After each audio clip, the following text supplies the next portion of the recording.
Hello students, welcome back to Eduprep. Student, इस channel पे हम आपके लिए एग्जाम रिलेटेड वीडियोस लेकर आते हैं। तो अगर अभी तक आपने हमारे चैनल को सब्सक्राइब नहीं किया है तो इसे सब्सक्राइब कर ले और बेल आइकन को प्रेस कर दे ताकि आपको हमारे वीडियोस के रेगुलर अपडेट मिल सके। स्टूडेंट, आज का जो ये वीडियो लेसन है बहुत ही इंपॉर्टेंट कॉन्सेप्ट पे है और जो आज का हमारा डिस्कशन है वो है पैराजंबल्स। बट स्टूडेंट, इस सेशन पे हम टिपिकली जो बात करेंगे पैराजंबल क्वेश्चंस की वो स्पेसिफिकली सिर्फ होगा एसएससी बेस्ड पैराजंबल्स पे। यानी कि जो हम पैराजंबल का आज डिस्कशन करेंगे वो एसएससी, सीजीएल और सीएचएसएल के लिए है। ठीक है, स्पेसिफिकली सीजीएल और सीएचएसएल के लिए। यहां पर जो क्वेश्चंस हम डिस्कस करेंगे वो उन्हीं पैटर्न्स पे है जिस तरीके से एग्जाम में आपको दिए जाते हैं। स्टूडेंट, अगर मैं क्वेश्चन पैटर्न की बात करूं तो आपको पता है कि आपको किस तरीके से इसके दो फॉर्मेट होते हैं। एक, जब आपको A B C D 4 sentences दिए जाते हैं और नीचे उसके लिए आपको ऑप्शंस दिए जाते हैं, कुछ भी वो आपको किसी भी तरीके से इस तरीके से 4 ऑप्शंस देंगे। आपको इन चारों सेंटेंस ऑप्शंस को देखना है और जो सही लगेगा वो आपको टिक करना होता है। इसी तरीके से सीएचएसएल में और सीजीएल में इस तरह का पैटर्न आता है। ये फर्स्ट पैटर्न है। एक दूसरा पैटर्न जो एग्जाम में दिया जाता है, जो सबसे आप अगर कहो तो जो मैक्सिमम टाइम देखने को मिला है, वो है कि आपको एक सेंटेंस 1 पहले दे दिया जाएगा जो अपनी पोजीशन पे फिक्स्ड होता है। नीचे एक सेंटेंस 6 दिया जाता है जो अपनी पोजीशन पे फिक्स्ड होता है।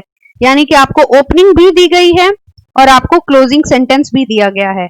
और बीच के जो पी क्यू आर एस ये 4 सेंटेंसेस हैं, ये रैंडमली अरेंज होते हैं और आपको एग्जामिनर कहता है कि इन चारों को रीअरेंज करे और एक कोहेरेंट सीक्वेंस बनाए ताकि ये पूरा पैराग्राफ बन सके। ठीक है, तो यूजुअली ये 2 पैटर्न आपको देखने को मिलेगा।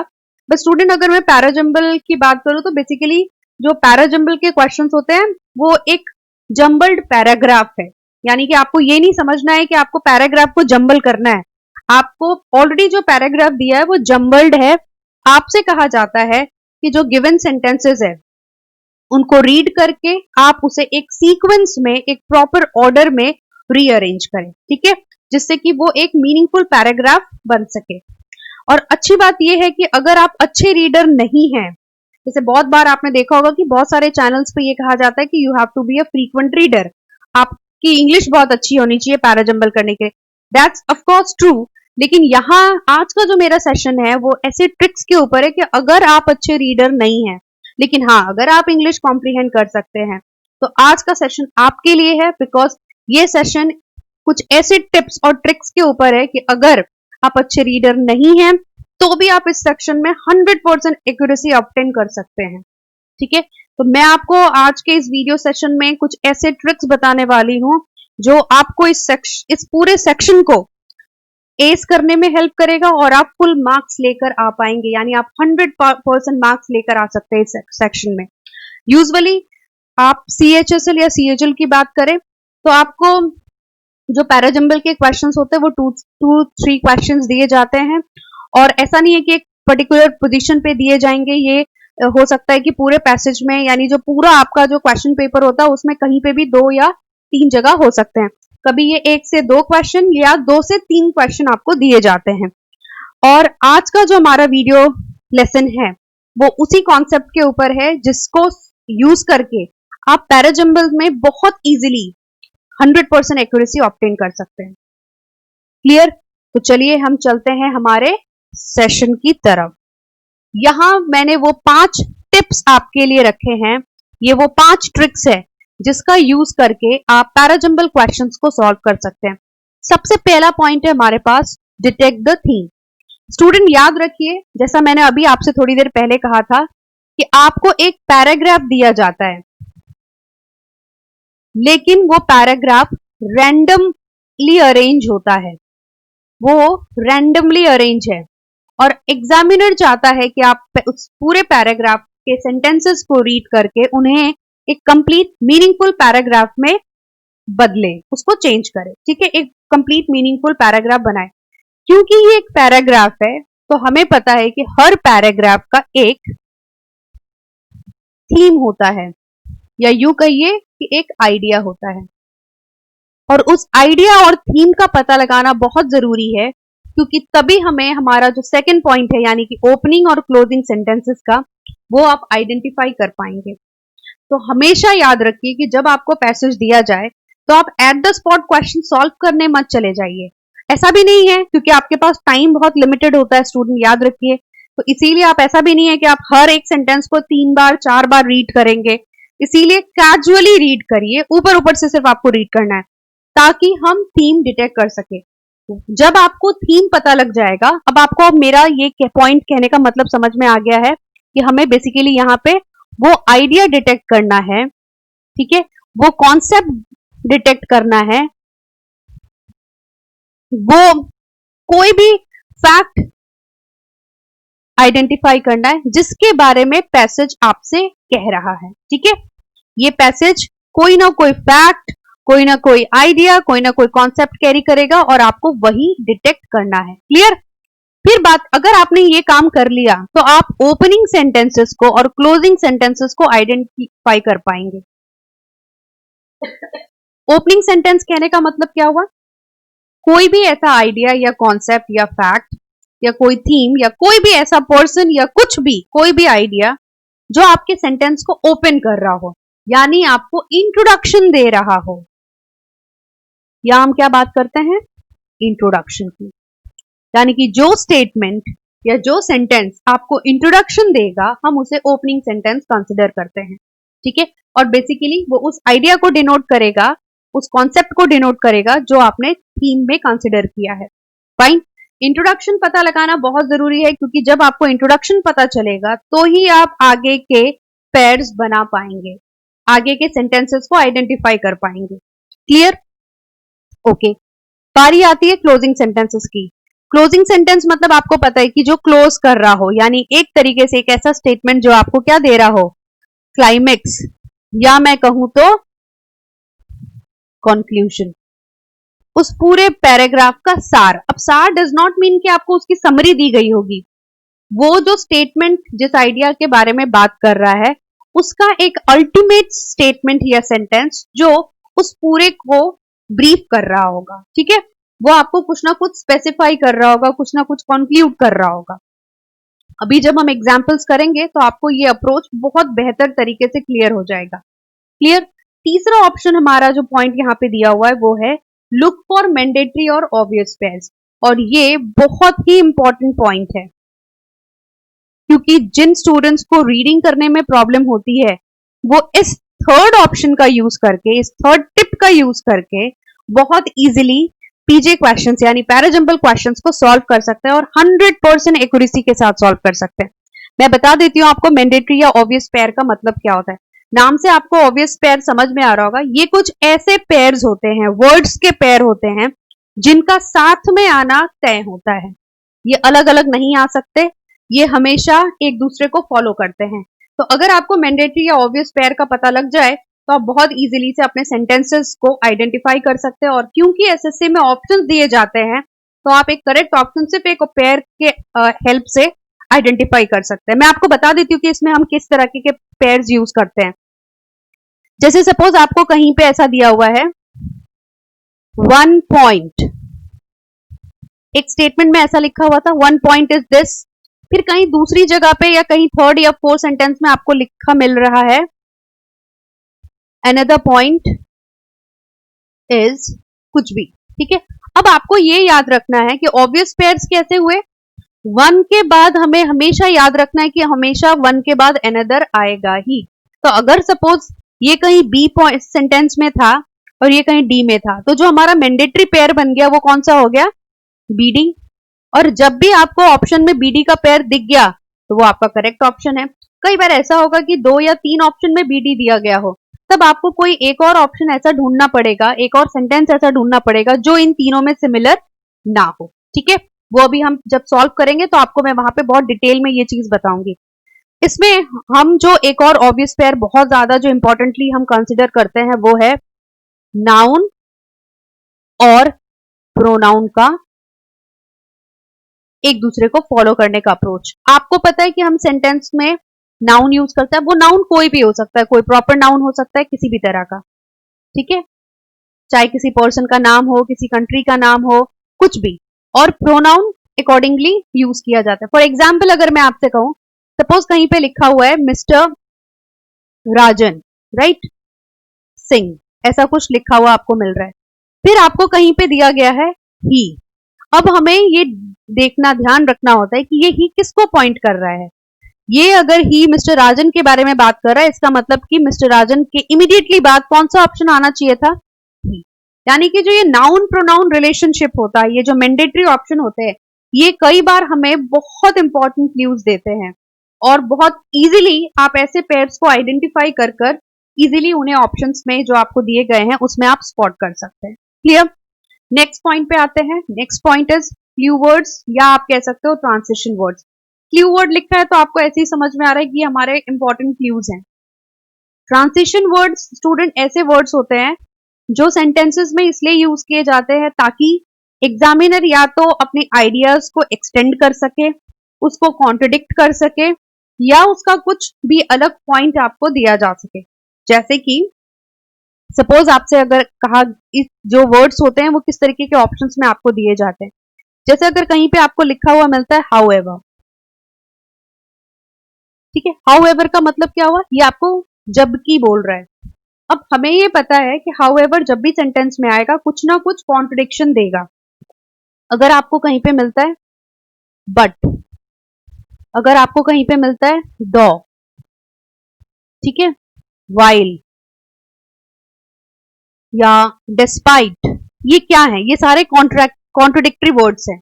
यानी कि जिस आइडिया के बारे में अभी तक आपने डिस्कस किया, उस आइडिया का जस्ट कॉन्ट्रडिक्शन वो इन वर्ड्स की हेल्प से आगे सेंटेंस को एक्सटेंड करने के लिए दे सकता है। तो जब भी ट्रांसिशन वर्ड दिए जाए उन पर खास ध्यान रखिए, क्योंकि या तो इनका काम होता है सेंटेंसेस में गिवन आइडिया का कॉन्ट्रडिक्शन देना या फिर गिवन आइडिया का एक्सटेंशन देना। एक्सटेंशन कहने से मेरा मतलब क्या हुआ, जैसे आपको कहीं पे दिया हुआ है एंड, अभी हमें पता है कि एंड का काम क्या होता है, ये कनेक्टिव है।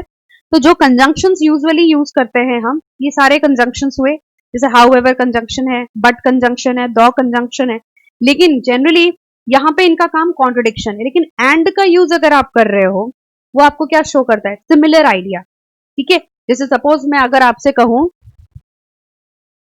ऐसा कुछ दिया है, आई लव कुकीज, ठीक है, एक सेंटेंस में ये लिखा हुआ था, फिर उसके बाद कहीं नीचे सी सेंटेंस में लिखा है एंड बिस्किट्स।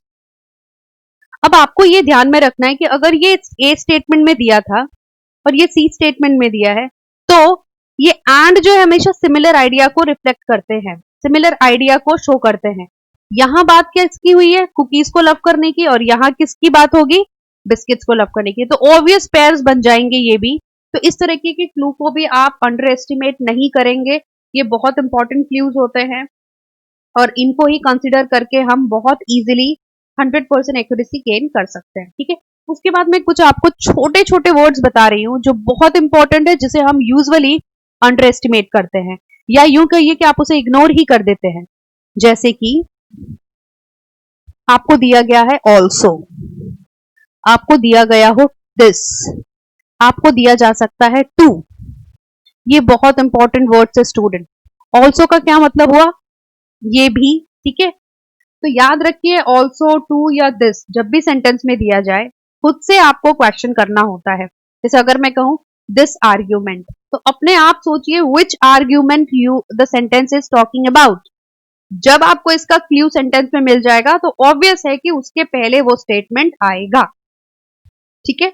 अगर मैं आपसे ये कह रही हूं कि Ram is also going with me, तो यहां मैं क्या कह रही हूं, राम भी मेरे साथ जा रहा है, इसका मतलब मेरे साथ कोई और भी जा रहा है, ठीक है। राम तो एक एडिशनल पर्सन हो गया, बट मैंने जो प्रायोरिटी जिसको दी थी वो कोई और है, राम तो सेकेंडरी पर्सन है। टू का भी वही सेंस है, इसीलिए ऐसे वर्ड्स को आपको कभी अंडर एस्टिमेट नहीं करना है, इग्नोर नहीं करना है। इनफैक्ट ये आपके बहुत बहुत बड़े इंपॉर्टेंट क्लूज है। Clear, fine. अब हम बढ़ते हमारे फिफ्थ पॉइंट की तरफ, और फिफ्थ पॉइंट आपका जो है वो है chronological order. Student chronological order जो है, अगर आपको ऐसे समझ में नहीं आ रहा है तो मैं आपको बता रही हूं, हम क्रोनोलॉजी को कहते हैं टाइम रेफरेंस, ठीक है। टाइम रेफरेंस का मतलब क्या हुआ, जब कोई इवेंट या एक्शन पैराग्राफ में दिया जाता है, अगर आपका पैराग्राफ किसी इवेंट या एक्शन को डिनोट कर रहा है, तो याद रखिए कि वो हमेशा एक पर्टिकुलर ऑर्डर फॉलो करते हैं। और ऑर्डर क्या है? आपको पहले रखना होता है पास्ट के सेंटेंसेस को, फिर हम बात करते हैं प्रेजेंट के कॉन्टेक्स्ट की, और फाइनली हम बात करेंगे उसके फ्यूचर एस्पेक्ट की। ये होता है हमारा ऑर्डर। कहने का मतलब ये है कि अगर कोई पैराग्राफ का स्टेटमेंट अपना बैकग्राउंड या हिस्ट्री रिप्रेजेंट कर रहा है, तो हम पहले उसे कंसिडर करते हैं। उसी का जो प्रेजेंट कॉन्टेक्स्ट होगा, उसके बाद हम उसको यूज करते हैं, और उसका जो फ्यूचर एस्पेक्ट होगा वो हम सबसे फाइनली यूज करेंगे। यानी क्रोनोलॉजी के हिसाब से जब आप सीक्वेंसेस सेंटेंसेस को सीक्वेंसली अरेंज करते हैं, तो हमेशा पास्ट को हम पहले कंसिडर करते हैं, उसके बाद हम प्रेजेंट को कंसिडर करते हैं, और फाइनली यानी अल्टीमेटली हम यूज करेंगे फ्यूचर को। क्लियर? ये है आपका पूरा का पूरा जो टिप है। अब इसके अलावा भी एक इंपॉर्टेंट टिप जो आप याद रखना है आपको, वो है कॉज एंड इफेक्ट रिलेशनशिप। ठीक है student, cause and effect relationship नाम से आपको पता चल रहा होगा, कॉज और इफेक्ट देना। तो यूजुअली जब आपको कॉज एंड इफेक्ट दिया जाता है, तो कई बार ये आपको सेंटेंसेस को रीअरेंज करने में हेल्प करते हैं। किस तरीके के वर्ड्स दिए जाते हैं मैं आपको बता देती हूँ, ताकि जब आपको सॉल्व करना हो तो आप इन क्वेश्चंस को सॉल्व करने में उन्हें कंसिडर कर सके। ठीक है, यहां पे मैं लिख रही हूं आपको कॉज एंड इफेक्ट। जैसे कि सो और दैट, सो दैट का ऑप्शन अगर दिया हो आपको, व्हेन या देन का ऑप्शन दिया गया हो आपको, ठीक है, या इफ और देन का ऑप्शन दिया गया हो। कई बार ये सारी चीजें आपको एग्जामिनर सेंटेंसेस में देते हैं, तो अगर वो दे रहा है आपको, तो इन ऑप्शंस को हमें कंसिडर करना होगा। क्लियर? इफ और देन, दिस इज इफ। ठीक है, तो क्योंकि सो और दैट कुछ ना कुछ रीजन आपको दिया जाएगा। क्लियर हो गया? तो कॉज एंड इफेक्ट रिलेशनशिप को भी ध्यान में रखिए, और बाकी जो ये मैंने आपको 5 टिप्स दिए हैं ये बिल्कुल याद रखिए। जितने भी ऐसे वर्ड्स हैं जो आपको कॉन्ट्रडिक्शन शो करते हैं, उनको ध्यान में रखिए। ऐसे वर्ड्स पर जरूर ध्यान रखिए जो मैंने आपको यहाँ नीचे बताए थे, क्योंकि ये भी बहुत बहुत इंपॉर्टेंट है। ये बहुत छोटे वर्ड्स होते हैं, इसलिए हम जनरली इनको इग्नोर करते हैं, लेकिन ये वर्ड अपने आप में क्लूज हैं, तो इन्हें बिल्कुल कंसिडर करिए। ठीक है, चलिए आगे बढ़ते हैं। अब हम कुछ क्वेश्चन सॉल्व कर रहे हैं। ये यूजुअली जो क्वेश्चंस है वो मैंने प्रीवियस ईयर पेपर्स से उठाया हुआ है, ऑलरेडी लिया है वहां से, ताकि आपको और अच्छा कॉन्सेप्ट आए। देखिए फर्स्ट क्वेश्चन क्या दिया हुआ है आपको, given below are 4 jumbled sentences, select the option that gives their correct order. नीचे आपको 4 सेंटेंसेस दिए हैं जम्बल्ड फॉर्म में, आपको एक ऑप्शन चूज करना है जो करेक्ट ऑर्डर डिनोट कर रहा है। चलिए स्टार्ट करते हैं कि हमें कैसे। मैंने अभी आपसे कहा था कि हमारा पहला काम होगा सेंटेंस को कैजुअली रीड करना। तो अगर आप कैजुअली भी रीड करते हो तो क्या लिखा हुआ है, your account and save time and money, opening a bank account, getting your account, more banks. Okay, अगर आप कैजुअली रीड करते हो तो हमें थीम मिला है, हम किसकी बात कर रहे हैं, बैंक के अकाउंट को ओपन करने की बात हो रही है। ठीक है, यानी हम यहाँ पे बेसिकली बात करने जा रहे हैं ओपनिंग अ बैंक अकाउंट।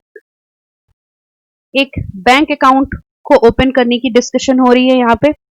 अब हम सेंटेंसेस को रीड करते हैं, क्योंकि अब हमें ओपनिंग और क्लोजिंग सेंटेंस ढूंढना है। तो चलिए, और फिर बाकी के ट्रांसिशन वर्ड्स को ध्यान में रखना है, ऑब्वियस पेयर्स को ध्यान में रखना है, वो छोटे छोटे इंपॉर्टेंट वर्ड्स को ध्यान में रखना है। ठीक है, पहला सेंटेंस आपसे क्या कह रहा है, once the formalities are done you can start using your account and save time and money. पहला आपसे कह रहा है कि जैसे ही फॉर्मेलिटीज पूरी हो जाए। पर ये किस चीज के फॉर्मेलिटीज की बात कर रहा है? क्या आपको कोई क्ल्यू मिला? अभी तक नहीं मिला, क्योंकि ये हमें कोई प्रॉपर इंडिकेशन नहीं दे रहा है, इसलिए ये हमारा ओपनिंग सेंटेंस नहीं हो सकता। फिर आया आपका second sentence, opening a bank account can seem intimidating. Intimidating का मतलब होता है मेनेस। ठीक है, मेनेस कहने का मतलब होता है इट लुक्स स्कैरी, थोड़ा सा मतलब डरावना काम है। कहने का मतलब है कि कुछ लोगों को ऐसा लगता है कि बैंक में अकाउंट ओपन करना एक बहुत ही स्केरी काम है। एक थ्रेट है, बहुत मुश्किल भरा काम है, ठीक है। चलो ये लग रहा है हमें ये ओपनिंग हो सकता है, क्योंकि यहाँ इसने हमें क्या बताया है, बैंक को अकाउंट ओपन करने के का पॉइंट आपको मेंशन कर रहे हैं। सी में चलते हैं, getting your account open is just a matter of providing, तो जस्ट अ मैटर लिखा हुआ है, ये आपको ये कह रहा है कि बहुत इजी सा काम है। एक तरफ तो आप ऊपर कह रहे थे कि ये मेनेस है, एक स्कैरी थिंग है, पर ये कह रहा है just a matter of providing, ठीक है। डी में चलते हैं, fortunately, fortunately is a positive word, मतलब luckily most banks follow a standardized process, okay. अब हमने सारे सेंटेंसेस रीड कर लिए, हमें पता है कि फर्स्ट नहीं हो सकता, सी नहीं हो सकता, डी नहीं हो सकता, ठीक है। यानी कि हमारा जो ऑब्वियस ओपनिंग हुई वो दे रहा है आपका बी स्टेटमेंट। अब अगर आप बी पे जाते हो तो आपको दो स्टेटमेंट मिल रहे हैं बी वाले, तो ये पहले गलत हो गया, ये दूसरी बार गलत हो गया। आपको आगे दो को तो चेक भी नहीं करना है, हम बस इन दो को कंसिडर करेंगे, 1 और 2 को। फिर हमें क्या देखना है, यहां आपने कहा है कि ये एक डरावनी चीज है, लेकिन लकीली, फॉर्चुनेटली, कॉन्ट्रडिक्शन आ गया। अब जैसे भी कॉन्ट्रडिक्शन आएगा तो आपको ध्यान रखना होता है, बहुत सारे बैंक एक स्टैंडर्डाइज प्रोसेस फॉलो करते हैं, यानी इसमें डर की कोई बात नहीं है, क्योंकि वो एक स्टैंडर्ड प्रोसेस होता है। तो हमारा नेक्स्ट ऑप्शन क्या आ गया, डी, ठीक है। अब बी डी के सिर्फ दो ही ऑप्शन दिख रहे हैं आपको यहाँ पे, सी ए का तो आपको चूज भी नहीं करने की जरूरत है अगर आपको नहीं पता है, और अगर फिर भी चेक करना है आपको तो क्या कहा जा रहा है कि ये स्टैंडर्डाइज प्रोसेस है। सो स्टैंडर्डाइज प्रोसेस क्या है, getting your account open is just a matter of providing certain details, सिर्फ आपको क्या करना होता है, कुछ डिटेल्स प्रोवाइड करने होते हैं, एंड फंडिंग योर अकाउंट, आपको अकाउंट को फंड करना होता है, और हो गया। और जैसे ही फॉर्मेलिटी पूरी हुई, आपका बैंक अकाउंट खुल गया और आप अपना बैंक अकाउंट यूज कर सकते हैं और अपना पैसा और टाइम दोनों बचा सकते हैं। यानी कि मेरा सीक्वेंस क्या बनता, बी डी सी ए, यही है हमारा करेक्ट आंसर, यानी कि option number 1। Am I clear? चलिए आगे बढ़ते हैं। It is a popular tourist spot for watching the sunset and sunrise over the ocean. Kanyakumari is a coastal town in the state of Tamil Nadu on India's southern tip. It is also अब इस sentence में तो आपको बहुत easily आप identify कर सकते हैं, यहां भी इट लिखा है, फर्स्ट स्टेटमेंट में भी आप देख रहे हो इट दिया है, यहां भी इट दिया है, जो कि किसी नाउन को इंडिकेट कर रहा है। The town was, which town, no idea, तो डी नहीं हो सकता, सी नहीं हो सकता, ए नहीं हो सकता। इसका मतलब ऑब्वियसली कौन सा ऑप्शन आएगा, पहले जो कौन सा आपका ऑप्शन आ जाएगा, बी, ठीक है। अब आप एलिमिनेशन करेंगे तो एलिमिनेशन में ये हट जाएगा आपका पहला ऑप्शन, ठीक है, डी ऑप्शन हट गया। अब हमारे पास वापस से ये दो ऑप्शन हैं, B D A C, B C D है। अब हमें कुछ एक्स्ट्रा पेज ढूंढ लेने हैं और हमारा काम यहाँ पे ओवर हो जाएगा। बी में आपसे कहा गया कि Kanyakumari is coastal town in state of Tamil Nadu on India southern tip, इसका एक्सटेंशन ढूंढना है आपको। इट इज ऑल्सो नहीं हो सकता, ठीक है, पिलग्रिमेज स्टेट बोल रहा है, ये पॉपुलर स्पॉट भी बोला है। डी में क्या कहा गया आपसे, जटिंग आउट इनटू, जटिंग का मतलब होता है बाहर की तरफ एक्सटेंड करना, out into the Laccadive sea, the town was, which town, now we are familiar with it, so which town we are talking about here in the paragraph, it is Kanyakumari, okay, ये मिल गया आपको, तो ये आपका obvious पैर बन गया, ठीक है। The town was known as cape Comorin during, इसको हम किस नाम से जानते थे ब्रिटिश रूल में, केप काउमोरिन, यानी कि आपका बी के बाद कौन सा ऑप्शन बनता है आपका, डी, ठीक है। तो वैसे तो आप आराम से टिक कर सकते हो क्योंकि हमें पूरा पढ़ने की जरूरत भी नहीं है अब, और फिर भी अगर आप आगे एक्सटेंड करना चाहते हैं, फिर क्या कहा जा रहा है, it is a popular tourist spot. अब बहुत सारे स्टूडेंट पहले यहाँ पे बी डी के बाद ए सी भी चूज कर लेते हैं और कुछ लोग चूज करेंगे सी ए। खैर यहाँ पे तो नहीं दिया है तो आपको वो दिक्कत नहीं आएगी, लेकिन कभी कभी एग्जामिनर ऐसे चॉइसेस रख देता है तो आपको ध्यान में रखना है। ऑल्सो दिया हुआ है, ऑल्सो वाला पॉइंट हमेशा बाद में आएगा क्योंकि ये भी ऐसा हम बोल रहे हैं, इसका मतलब उसके पहले कुछ ना कुछ ऑलरेडी होना चाहिए। तो ऐसा कहा गया है कि ये एक पॉपुलर टूरिस्ट स्पॉट है और ये एक पिलिग्रिमेज साइट भी है, ठीक है। तो दोनों की बातें आ गई, इसका मतलब जो हमारा करेक्ट चॉइस है वो आपका ऑप्शन नंबर 3 है, BDAC. Third option is right. Clear? चलो आगे बढ़ते हैं. Okay. The cafe's owner says. किस कैफे की बात हो रही है? You don't have idea. तो चलो इसको छोड़ दो, ये तो नहीं हो सकता. None of them are venomous. किसके बारे में आप बात कर रहे हो? We don't have any idea. Here, where, no idea. D option में क्या कहा गया? This cafe. नाउ यहां आपको सोचना है किस कैफे की बात हो रही है. खैर इसका एक्सटेंशन यहीं पे दिया हुआ है. This cafe which has just opened in Tokyo is not for the फेंट हार्टेड. यानी कि एक जिस कैफे की बात हो रही है वो जस्ट ओपन हुआ है कहाँ? टोक्यो में. और ये फेंट हार्टेड यानी कि कमजोर दिल वालों के लिए नहीं है. क्यों नहीं है? ऐसी क्या बात है कि ये कमजोर? क्योंकि यहां पे अब आपको ऑप्शन ध्यान में रखना है. यानी कि मेरा पहला ऑप्शन क्या जाएगा? डी. अब आप एलिमिनेट कर लो. ये एलिमिनेट, ये एलिमिनेट. दो ऑप्शन है, एक डीसी बोल रहा है, एक डीबी बोल रहा है. बी में बोल रहा है none of them are venomous. किसके लिए आया है ये वेनोमस यानी पॉइजनस? किसके लिए आया है? कुछ नहीं पता आपको. लेकिन सी में क्या कहा है?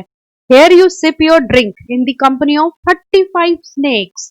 यहां आप अपनी ड्रिंक ले सकते हैं, पी सकते हैं. किसके साथ? इन कंपनी ऑफ 35 स्नेक्स की कंपनी में. यानी दिस कैफे का जो प्लेस था वो हेयर से डिनोट हो रहा है. डीसी का ऑप्शन करेक्ट आएगा. यहाँ डीबी का चॉइस दिया, यहाँ डीसी का दिया, इसका मतलब ये हमारा करेक्ट चॉइस है. आगे आपको पढ़ने की जरूरत नहीं है, लेकिन फिर भी अगर एक्सटेंशन चाहिए, स्नेक्स का क्लू सी में मिल गया है. और अब आपको पता है कि किन चीजों के विनोमस होने की बात हो रही है. तो क्या आना चाहिए था आपको? ऑप्शन डीसी के बाद फिर बी आता है. और फाइनली कैफे के ऑनर ने कहा है कि वो इंटरेस्टेड है किसमें? कंजर्वेशन में. और वो ये उम्मीद करता है कि कस्टमर एनिमल के वर्थ को रियलाइज करेंगे और उनको सेव करने में उसकी मदद करेंगे. ठीक है, यानी कि हमारा ऑप्शन होता है डीसी बी ए. क्लियर हो गया? तो आपका first choice is right. Fine, move करते हैं आगे. Okay. N environmental group performed अ नेक्रोप्सी. सो स्टूडेंट यहाँ पे एक वर्ड आया नेक्रोप्सी. हो सकता है आप में से काफी लोगों को इस वर्ड का मतलब ना पता हो. आपने ऑटोप्सी सुना होगा. ठीक है, अभी वो एसएसआर का केस चल रहा है तो वहां पे ऑटोप्सी जैसे वर्ड्स न्यूज में कई बार आ रहे हैं. तो this is basically postmortem. Common language में अगर कहूँ या कॉमन वर्ड्स कहे तो हम पोस्टमार्टम, या और भी कॉमन अगर आप कहना चाहो तो हम क्या कह सकते हैं? It's a kind of death examination. ठीक है, तो सेंटेंस आपसे कह रहा है कि एक एनवायरमेंटल ग्रुप ने नेक्रोप्सी की ऑन द एनिमल. किस एनिमल पे? You don't have a clue. और क्या पाया? 40 kilogram of plastic including grocery bag and rice sack. Sacks का मतलब वो जूट की जो बोरियां होती है उनके लिए हम यूज करते हैं. बी स्टेटमेंट में कहा गया a 4.7 metre long whale died on Saturday in Philippines where it was stranded a day earlier. Okay, यहाँ पे हमें उस एनिमल का पता चल गया जो कि एक वेल है और उसकी डेथ हो गई है. And it was about 4.7 metre long, जो एक दिन पहले फिलीपींस में सैटरडे को मृत पाया गया. ठीक है, मरा हुआ पाया गया. सी में कहा गया it is very disgusting and heartbreaking. Okay, कई बार स्टूडेंट सिर्फ इतना पैर पढ़ेंगे. अगर आपने सिर्फ इतना पढ़ा तो फिर तो गड़बड़ हो जाएगी, क्योंकि आपको ये भी कंसिडर करना है. He said. अब हमें नहीं पता कि हु सेड का तो यहाँ पे कुछ दिया ही नहीं है. ठीक है, we have done necropsies. Who said? No idea. तो आप अगर आपको सी के साथ का पैर ही, ऑब्वियस पैर जो ढूंढने की बात हमने की थी, सी को ही अगर ले तो उस आदमी को ढूंढ लो, उस आदमी का नाम ढूंढ लो जिसके लिए ही आया है. डी में देखिए क्या कहा गया है? Said Darrell Blatchley. इसका मतलब डीसी का पैर बनना चाहिए. ठीक है, तो डीसी तो ये कभी भी जहां पे भी आपको डीसी मिल जाए, अगर आपने कुछ और नहीं ढूंढा है सपोज, तो भी आपको डीसी का पैर तो मिल ही रहा है. ओ, यहाँ पे आपको आंसर दिया ही हुआ है. आपका पैर बनेगा बी ए डीसी का. और क्योंकि जैसा मैंने अभी आपसे कहा कि एनिमल जो है वो कौन है? वेल. ठीक है, उस वेल की ऑटोप्सी हुई और क्या पता चला कि उसके स्टमक में 40 किलोग्राम ऑफ प्लास्टिक थे, जो कि ग्रोसरी बैग और राइस सैक्स थे। यूजुअली जो हम पीपल होते हैं वो क्या करते हैं, यूज प्लास्टिक को फेंक देते हैं, और जो ऐसे वाटर एनिमल्स होते हैं जो वाटर में रहते हैं वो इन चीजों को फीड कर लेते हैं। अब कहा यह जा रहा है कि वो 4.7 मीटर लॉन्ग वेल जो है वो मर गया। ठीक है, आपको यहाँ पे ये देखना था, it is very disgusting and heartbreaking, he said, who said, the name of the person, उस पर्सन का नाम डी स्टेटमेंट में आपको दिया गया है। ठीक है, क्या कहा है डी में, the animal died from starvation, भूख से मर गया, and was unable to eat, क्योंकि कुछ खा नहीं सकता था क्योंकि उसके पेट में ट्रैश भरा हुआ था। ठीक है, चाकर भी नहीं खा, भूख तो लग रही थी लेकिन खा नहीं सकता था क्योंकि ट्रैश भरा हुआ था। ये बात किसने कही, director of D bone collector museum, जो कलेक्टर है वहां म्यूजियम का, डी बोन कलेक्टर जो है म्यूजियम का, यानी कि डैरल ब्लैशले ने कहा। इस पर्सन के लिए आपको सी में ही सेड लिखा हुआ मैंने, तो यानी कि मेरा जो ऑब्वियस पेयर था डीसी था, और बी ए का ऑप्शन आपको मिल ही गया है। अब यहाँ पे डीसी का एक ही ऑप्शन मिल रहा है और कहीं डीसी का कोई पेयर नहीं दिया है, इसका मतलब 100% यही आपका राइट चॉइस है। Am I clear? I hope कि आपको ये 4 के 4 जो मैंने पीजे आपको सॉल्व करवाए वो आपको क्लियर होंगे। अगर स्टूडेंट किसी भी क्वेश्चन में आपको किसी भी तरह का कोई भी डाउट है, आप हमें नीचे कमेंट बॉक्स में बता सकते हैं। इसी तरीके से अब हम नेक्स्ट सेशन में आपके साथ डिस्कस करेंगे एसएससी के कुछ और इम्पोर्टेंट क्वेश्चंस, ताकि आप एसएससी को इस तरीके से प्रिपेयर करें कि जब भी एग्जाम शेड्यूल हो आपका एग्जाम डेफिनेटली निकल जाए। ओके, चलिए, thanks for watching students. Session को लाइक कर दीजिएगा और ज्यादा से ज्यादा लोगों के साथ शेयर कर दीजिएगा। Thanks for watching.